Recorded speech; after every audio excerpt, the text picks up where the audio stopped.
9 ранку, час новин на АТР. Ви дивитеся «Заман», 24 листопада, 1366-й день анексії Криму. У студії Ескандер Маметов. Водія Кашка поховають сьогодні у селі Новокленово Білогорського району Криму. У будинку, де жила ветеран Кримсько-татарського національного руху, близькі проведуть молитву джіназі та попрощаються із Віджі-Апте. Меджліс кримсько-татарського народу закликав у цей день вивісити у домівках національні прапори з траурними стрічками. Водія Кашка померла вчора. Її серце не витримало брутальної облави окупаційних силовиків, які у масках броні і всеозброєні кинулися на жменьку літніх людей у Сімферопольському кафе. Віджі-Апте була ветераном і символом кримсько-татарського руху. Активно включилася в національну боротьбу ще всередині минулого століття. Її родина одна із перших повернулася на втрачену батьківщину Крим. Приятелювала із радянським дисидентом академіком Андрієм Сахаровим та українським правозахисником генералом Петром Григоренком. Після анексії Криму вона знову включилася у боротьбу з окупантом, активно підтримувала блокаду анексованого півострова. Віджі-Апте убили русские оккупанты. Я думаю, что это будет самый достойный ответ наш на репрессии русских оккупантов, когда в день джиназе Віджі-Апте тысячи и тысячи людей придут ее проводить последний путь, а в десятках тысяч домов крымских татар по всему Крыму будут вывешены крымско-татарские национальные флаги с черной траурной лентой.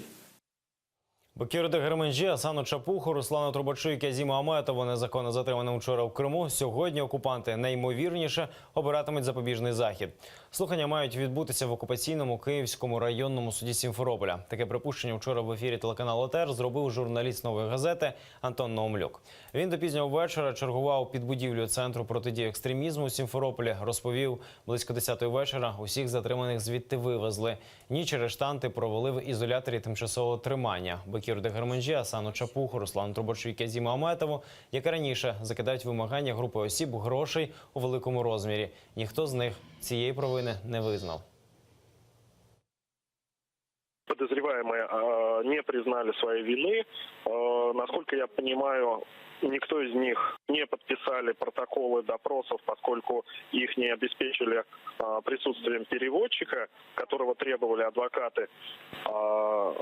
Все остальные какие-то подробности сможем, по всей видимости, узнать во время судебного заседания по мере пресечения, где следователи должны будут представить какие-то обоснования своего обвинения.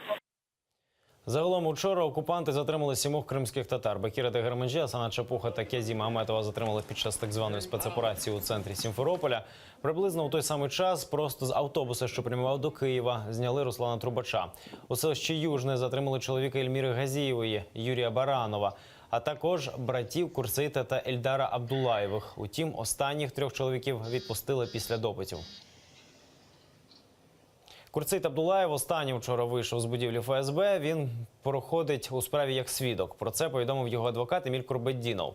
Разом зі своїм підзахисним ввечері він таки вийшов із будівлі так званого Центру з протидії екстремізму. Курсейт Абдулаєв надав пояснення, яких від нього вимагали силовики.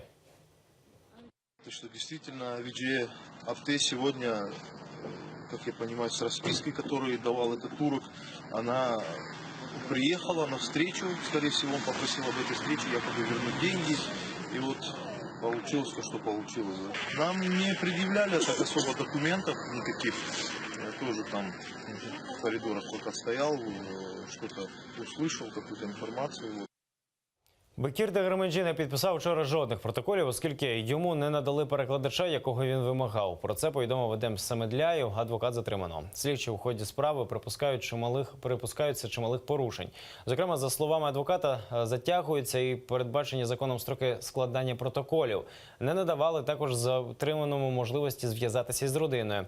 Ніяких відомостей щодо доказів провини підозрюваних адвокатам і досі не надали. Адвокати припускають, турок Юсуф Айтан не мав бажання віддавати родині Віджія Кашка гроші, які до того взяв у борг, і пішов до правоохоронців.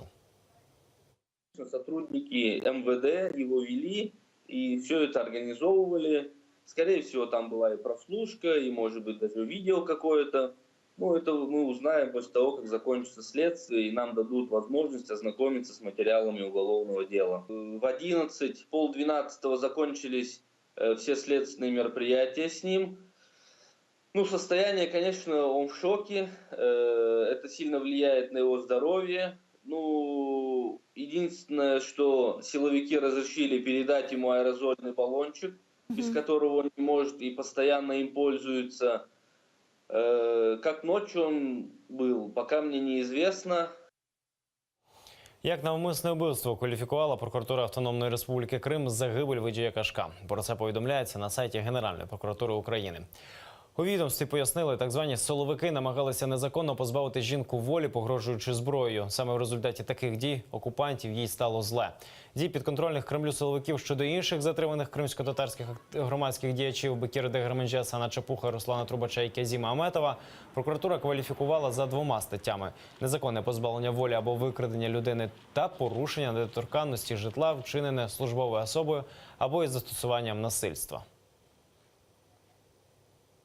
Прокуратурою Автономної Республіки Крим внесено відомості до Єдиного реєстру досудових розслідувань за фактом смерті Виджія Кашка за ознаками кримінального правопорушення, передбаченого частиною 1 статті 115 Кримінального кодексу «Умисне вбивство». Про трагічну загибель у Криму ветерана Кримсько-татарського національного руху Виджія Кашка президент України Петро Порошенко розповів вчора ввечері голові Європейської ради. Зустріч відбулася у рамках саміту Східного партнерства ЄС у Брюсселі.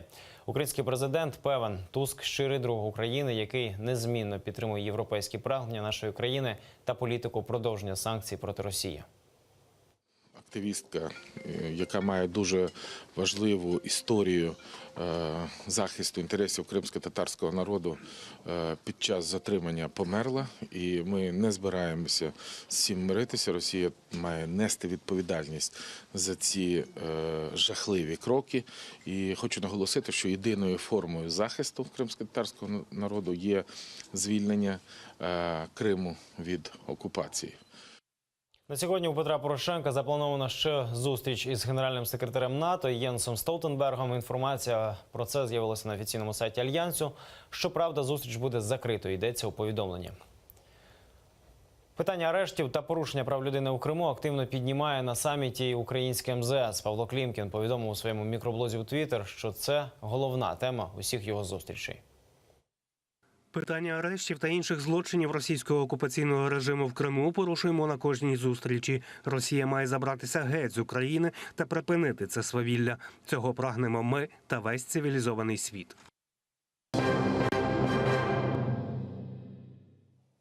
А у Копенгагені сьогодні мають обговорити зняття політичних санкцій з Росії.